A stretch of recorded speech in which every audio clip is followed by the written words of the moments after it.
নাবিদ, পড়াশোনা করছি জাহাঙ্গীরনগর বিশ্ববিদ্যালয়ে 3য় বর্ষে। আমার বাড়ি চট্টগ্রামে।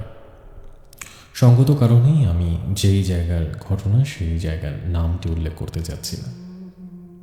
আশা করি গল্পটি ভালো লাগলে পড়ে শোনাবেন। যখন আমি ঘটনাটি লিখছি আমি চেষ্টা করেছিলাম যার সাথে ঘটে যাওয়া ঘটনা তার পারমিশন নিয়ে তারপরে লেখার জন্য, কিন্তু খোঁজ নিয়ে জানতে পারলাম তিনি আর এই পৃথিবীতে বেঁচে নেই। আমার তার জন্য অবশ্যই দোয়া করবেন, এবং আপনারা যদি সম্ভব হয়, সুযোগ হয়, আমি যার মাধ্যমে তার সাথে যোগাযোগ করতে পেরেছিলাম তার সঙ্গেও যোগাযোগ করবেন। ঘটনাটি খুবই ইন্টারেস্টিং। আমি আবারও বলছি, ভালো লাগলে পড়ে শোনাবেন এবং আমাকে জানাবেন। কোনো কথা না বাড়িয়ে সরাসরি ঘটনায় চলে যাই। ঘটনা যেদিন ঘটে তখন ছিল সোমবার এবং প্রচণ্ড গ্রীষ্মের একটা দিন ছিল। আমি আবারও বলছি, ঘটনাটা ঘটেছে আমার একজন পরিচিত লোকের সঙ্গে। যেহেতু বিশ্ববিদ্যালয়ে পড়ি তাই অনেক হরেক ধরনের বন্ধুবান্ধবের সাথে পরিচয়, বিভিন্ন ডিস্ট্রিক্টে বন্ধুবান্ধবদের সাথে পরিচয়। তেমনই একটা রাজনৈতিক কারণে কিছু বন্ধুবান্ধবদের সভায় আমাকে যেতে হয়েছিল প্রত্যন্ত একটা অঞ্চলে। ঘটনা মূলত সেই দিনই আমরা যখন সেই গ্রামে গিয়ে পৌঁছাই, সবাই আসলে আমাদেরকে বিভিন্নভাবে অনুরোধ করছিল এবং জানান দিচ্ছিল যে এই জায়গাটা ভালো নয়, একটু সাবধানে থাকবেন। জিনিসটা আমাদের কাছে খুব প্রথম দিকে মনে হচ্ছিল হাস্যকর, কারণ আমরা যেহেতু ঢাকার একটা নামকরা পাবলিক বিশ্ববিদ্যালয়ে পড়ি এবং আমরা যে জায়গায় গিয়েছিলাম সেই জায়গায় প্রভাব প্রতিপত্তি যাদের আছে তাদেরই বাড়িতে উঠেছিলাম, তাই বিষয়গুলোকে আমরা খুব একটা বেশি তোয়াক্কা করছিলাম। প্রথম থেকে আমাদের কাছে মনে হচ্ছিল ছিনতাইকারী কিংবা অন্য কোনো ঘটনা হতে পারে, তবে প্রত্যন্ত যে অঞ্চলে আমরা গিয়েছিলাম সেখানে তেমনটা নাই হতে পারে। প্রথমবার যখন আমি ঘটনাটা জানি তখন আমি প্রচণ্ড অবাক হই। আমাদেরকে যিনি বলেন তিনি ছিলেন একজন আমাদের পরিচিত কাকা, আমার একটা বন্ধুর পরিচিত কাকা। তার থেকে আমি প্রথম থেকে ঘটনাটা শুনতে পাই এবং শোনার পরে তার থেকে 2বার করে ভেরিফিকেশন নেই, এবং তিনি আমার সঙ্গে আরও কয়েকজনের পরিচয় করিয়ে দেন সেই 3 দিন সফরের মধ্যে, যারা প্রত্যেকেই আমাকে একই ঘটনা বলে।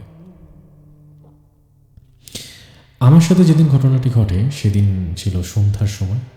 তখন আমরা 2য় দিনের মতো সেই এলাকাতে আছি। সন্ধ্যার সময় আমি কল পাড় থেকে বাড়িতে যাওয়ার পথে হুট করেই দেখতে পাই একজন ভদ্রলোক দাঁড়িয়ে আছেন। যেহেতু গ্রামের অঞ্চল এবং অনেকেই আমাদের সাথে দেখা করতে এসেছেন, তাই আমি ভাবলাম যে তিনিও বোধহয় গ্রামের কেউ একজন হবে, কিন্তু তিনি আমার দিকে অপলক দৃষ্টিতে তাকিয়েছিলেন। আমি আবারও বলছি, এর আগে আমি কিন্তু ঘটনা জানতাম না। এই ঘটনার পরেই আমি আসলে আমার সেই গ্রামের কাকাদের থেকে ঘটনাগুলো জানতে পেরেছিলাম। আমি প্রথমে তাকে সালাম দিই এবং তাকে জিজ্ঞেস করি তিনি কেমন আছেন, কিন্তু তিনি কোনো উত্তর দেননি। এর পরের বার যখন আমি তাকে সালাম দিই তিনি যখন উত্তর দেননি, আমি সেখান থেকে চলে আসি। ঘটনা এখানেই শেষ হতে পারত।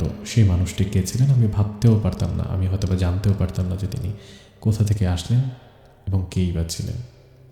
সমস্যা বাদে যখন আমার বন্ধু তাদের ফ্যামিলি অ্যালবাম খুলে বসে, আমি তখন ওই লোকটাকে সেই অ্যালবামের মধ্যে দেখতে পাই। আমি তাকে জিজ্ঞেস করি এই লোকটাকে।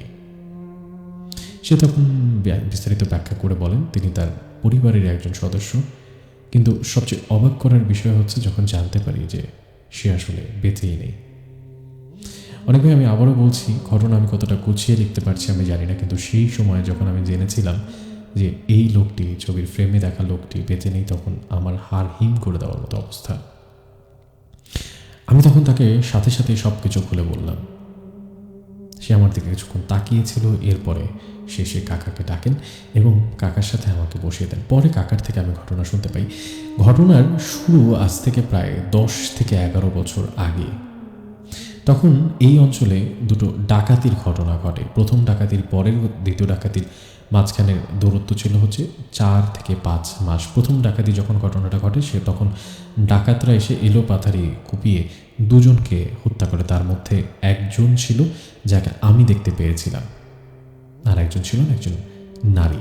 আর দ্বিতীয় যে ডাকাতির ঘটনা ঘটে সেই সময় 3 জনের মতো হত্যা হয়েছিল এবং 3 জনই ছিলেন এলাকার গণ্যমান্য ব্যক্তি। একজন ছিলেন এলাকার ইমাম, আরেকজন ছিলেন তৎকালীন সময়কার ইউনিয়ন পরিষদের মেম্বার এবং আরেকজন ছিলেন একজন প্রভাবশালী মানুষ যিনি এই এলাকায় জমিদারের মতোই আসলে প্রভাবশালী ছিলেন।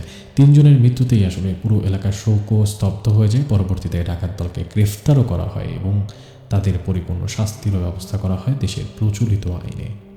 কিন্তু ঘটনা শুরু হয়ে যায় তারপর থেকে।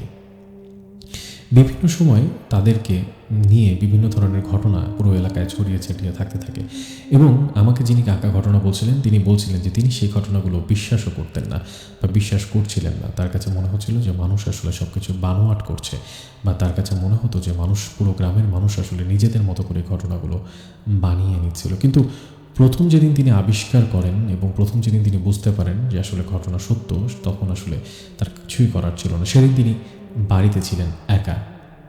তার পরিবারের সকল মানুষেরা গিয়েছিলেন একটা গুরুত্বপূর্ণ অনুষ্ঠানে, তাই তিনি বাড়িতে একা থেকে গিয়েছিলেন, বিশেষ করে বাড়িকে পাহারা দেওয়ার উদ্দেশ্যে। যেহেতু তিনি বয়সে কিছুটা বড়, তাই তিনি আসলে দায়িত্বটা নিয়েছিলেন। তিনি উজু করে যখন নামাজে দাঁড়ালেন, সেই মুহূর্তে তিনি দরজায় কিছুটা ঠক ঠক শব্দ শুনতে পেলেন। সেই সময়টা কখন হবে? প্রায় 10টা থেকে 10:30। তাহাজ্জুদের নামাজ পড়ার সময় তিনি হুট করেই যখন দেখলেন দরজায় আওয়াজ হচ্ছে, তিনি কিছুটা নামাজের মধ্যেই উকি দিয়ে বোঝার চেষ্টা করলেন যে কেউ এসেছে কিনা। যেহেতু নামাজের মধ্যে ছিলেন, তিনি নামতে পারছিলেন না। কিছুক্ষণ পরে তিনি দরজায় আবারও টোকার শব্দ শুনতে পেলেন।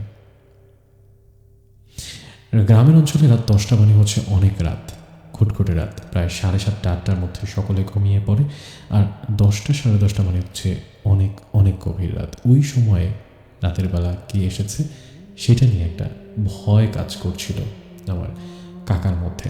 তখন তিনি আবারও নামাজে ফোকাস করার চেষ্টা করলেন, কিন্তু কিছুক্ষণ বাদে তিনি আবারও শুনতে পেলেন কেউ একটা ঠক ঠক শব্দ করছে। এবার তিনি তাড়াতাড়ি করে নামাজের সালাম ফিরিয়ে দরজার কাছে গেলেন এবং চেষ্টা করলেন দরজার পাশ দিয়ে উকি দিয়ে দেখার চেষ্টা করছিলেন যে বাহিরে কে আছে। প্রথমবার তিনি তাকালেন, দেখলেন কেউ নেই। তিনি আবারও নামাজের জায়গায় ফিরে আসলেন, নামাজের জন্য দাঁড়াবেন। সেই একই মুহূর্তে তিনি আবারও শুনতে পেলেন। এবার তিনি দৌড়ে গেলেন এবং দৌড়ে গিয়ে সেই দরজার ফাঁকা দিয়ে আবারও দেখার চেষ্টা করছিলেন যে আসলে বাহিরে কে। কিন্তু যেটা দেখতে পেলেন তার জন্য তিনি একদম প্রস্তুত ছিলেন না। কাকা দেখতে পেলেন সেই মেম্বার যিনি মারা গিয়েছিলেন এবং যিনি আসলে ডাকাতের কবলে হত্যা হয়েছিল, সেই মানুষটি ঠিক তার দরজার বাইরে পরিপূর্ণ সুস্থ অবস্থায়, পাঞ্জাবি পায়জামা পরা, সে আগের মতোই মাথায় টুপি, তিনি দাঁড়িয়ে আছেন। মনে হচ্ছে তিনি অপেক্ষা করছেন কখন আমার কাকা দরজা খুলবেন। তিনি কিছুক্ষণ থতমত করে দাঁড়িয়েছিলেন। আমি আগেই বলেছি ততক্ষণে গ্রামের মধ্যে বা এলাকাতে অনেক বেশি চাওয়ার হয়ে গিয়েছে সেই ঘটনাকে কেন্দ্র করে। তিনি প্রথম দিকে প্রচণ্ড ভয় পেলেও তিনি চিন্তা করলেন তাকে জীবন বাঁচানোর জন্য কিছু একটা করতে হবে।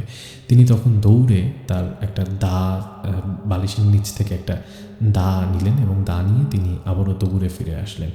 অনেকভাবে বলে রাখা ভালো, যেহেতু ডাকাতের উৎপাত ওই অঞ্চলে ছিল, তাই আগে থেকেই সবার প্রস্তুতি থাকতো। তিনি দরজা খুললেন এবং বাইরে বের হয়ে আসলেন, কিন্তু তিনি কাউকে দেখতে পেলেন না।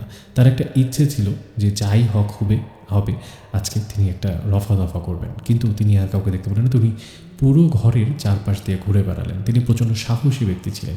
এরপরে তিনি আবারও ফিরে আসলেন। ঘটনার এইখানেও শেষ হলে পারত, কিন্তু এখানেও ঘটনা শেষ হয়নি। তিনি মাঝরাতে স্বপ্ন দেখে ঘুম ভেঙে গেল। তিনি স্বপ্নে দেখছিলেন যে সেই মেম্বার সাহেব যিনি দাঁড়িয়েছিলেন, যার মৃত্যু হয়েছে 3 থেকে 4 মাস আগে, তিনি দেখতে পাচ্ছিলেন তিনি স্পষ্টত তার সামনে দাঁড়িয়ে এবং তাকে জিজ্ঞেস করছে, তুই আমাকে মারবি, তুইও আমাকে মারবি। তিনি ভয়ে আঁতকে উঠলেন এবং ভাবলেন তিনি একটা দুঃস্বপ্ন দেখেছেন। তাই তিনি পানি খাওয়ার জন্য ড্রয়িং রুমে গেলেন, কিন্তু গিয়ে দেখলেন সেখানে সারিবদ্ধভাবে 3টা লাশ শোয়ানো এবং 3টা লাশের মুখে তিনি চিনতে পারলেন। একজন সে মেম্বার সাহেব, একজন সে ইমাম এবং আরেকজন সে গণ্যমান্য জমিদার, এবং শোয়ানো ঠিক তার ড্রয়িং রুমে পানি রাখার পাত্রের পাশে। তিনি ভয়ে আটকে উঠলেন। তিনি ভাবলেন তিনি ভুল দেখছেন, তিনি আবার তা করাতে যাবেন। সেই মুহূর্তে মনে হলো ঠিক তার মাঝখানে শুয়ে থাকা ইমাম, যিনি ভদ্রলোক, তিনি উঠলেন এবং কাকতির স্বরে তাকে বললেন, কিছু করিস না, আমাদেরকে মারিস না। তিনি সেখানে সেন্স হারান। ঘটনা সত্য মিথ্যা আমি বলতে পারবো না। তিনি যখন বলছিলেন আমাদের কাছে ঘটনাটি, তখন আমরা তার চোখে মুখে ভয় দেখতে পেয়েছিলাম। পরবর্তীতে জানতে চেয়েছিলেন যে তিনি কোনো ব্যবস্থা নিয়েছিলেন কিনা। তিনি জানিয়েছিলেন যে তিনি স্থানীয় যিনি ইমাম ছিলেন, বড় ইমাম, তার সঙ্গে যোগাযোগ করেছিলেন। তিনি ইমাম তাকে পানি পড়া এবং একটা তাবিজ দিয়ে বলেন যে কখনোই যাতে সন্ধ্যার পরে ঘর থেকে না বের হন, এবং পরবর্তীতে তিনি বাড়িতে এসে বাড়িটাকেও বন্ধ করে দিয়ে যায়। ঘটনার পেছনে কারণ তিনি আমাদের কাছে বলেছিলেন যে বাড়িটা বন্ধ করা ছিল না বিধায় সেই সময় দুষ্ট জিনেরা আসলে তাদের রূপ নিয়ে তাদেরকে ভয় দেখাচ্ছিলেন। ঘটনা এখানেও শেষ হলে পারত। এরপরেও আমরা 3 থেকে 4 জনের সঙ্গে কথা বলেছি। বিশেষ করে বলতে পারেন যে ইচ্ছে করে জানার উদ্দেশ্যে আসলে কথা বলেছি। যেটা জানতে পেরেছি সেটা শুনে হারহিম হয়ে যেত। আমরা জানতে পেরেছি যে সেইখানে এরকম ঘটনা শুধু সেই কাকা কিংবা আমি নই, আরও অনেকেই প্রত্যক্ষ করেছেন, এবং শুধু প্রত্যক্ষ করেননি, কেউ তাদের সঙ্গে কথাও বলেছেন। আমি জানি না অনেক ভাই যে সত্যি কি মৃত কোনো মানুষের সঙ্গে কথা বলা যায়, সত্যি কি মৃত মানুষের সঙ্গে কথা বলার সুযোগ আছে, সত্যি কি মৃত মানুষকে দেখতে পাওয়া যায়। আমি সবসময় বিশ্বাস করতাম, সবসময় বিশ্বাস করি এই সব কিছুই আসলে মিথ্যে, এই সব কিছুই আসলে মানুষের মনের ভুল। কিন্তু আমি আমার নিজের চোখে যাকে দেখেছি তাকে তো আমি কোনোদিন দেখিইনি, আমি তো তার সঙ্গে কখনো দেখাই করিনি, তাহলে আমি কিভাবে মনের ভুলে তাকে দেখতে পাবো? এই প্রশ্নের উত্তর আমি আজকেও মেলাতে পারি না। যখন আপনার কাছে ঘটনাটি লিখছি তখন আমি চেষ্টা করেছিলাম সেই কাকার সঙ্গে যোগাযোগ করতে, কিন্তু আমার বন্ধুকে ফোন দিয়ে জানতে পারি সেই কাকা মারা গেছেন আরও আগে। আপনাদের সবার কাছে দোয়া চাই, অবশ্যই তিনি নাজাত পাক। আপনার জন্য দোয়া করবেন, ভালো লাগলে পড়ে শোনাবেন, আমার সাথে যোগাযোগ করলে খুশি হব, আরও বেশি খুশি হব স্টুডিওতে এসে ঘটনাটি শেয়ার করতে পারলে। ভূত নাইটের জয় হোক। ভালো থাকবেন অনেক ভাইয়া, ভালো থাকুক সকলেই।